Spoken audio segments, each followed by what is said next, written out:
Good evening. Ngayon po ng araw, gabi ng Miyerkules. Laki na po ng baha ngayon sa amin sa Barangay San Juan.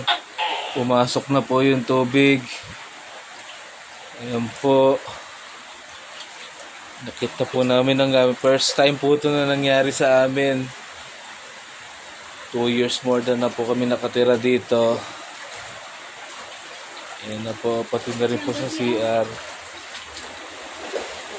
Ito na po, yung karton ni ano. Ano eh, labay na yan.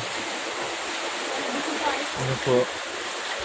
Overflow nga CR oh. Paano kita tayo? Overflow. Overflow po ang aming CR. Buti may payong ka dito. Ay, huwag mo na buksan. Hindi, silipin ko lang. Hawakan mo agad. Hawakan mo baby dito. Malakas mong pwersa ng tubig. Para makita natin sa labas. Huwag Okay. papasok eh. Sige.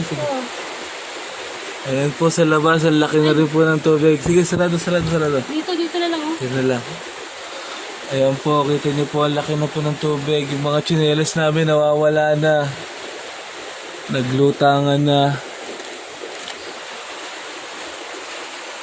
Yung tubig, hindi sakripisyo, may lang naman ng ulan. Tapo mo yung laman nito konti, baby. Dandan. Ayan. Ito na po ang mahirap namin pinagdadaanan ngayon. Dito po sa Mako. Kinaluwi, hindi pa naabot, baby. Hindi pa? Hindi pa. Tuyo pa yung kinaluwi. Mataas siguro yun dyan. Opo, medyo malakas pa rin po ang ulan sa balay. Pray muna tayo, baby. Kaya pray muna kami magjowa. At mahirap ang aming pinagdadaanan ngayon. Sige, bye-bye guys.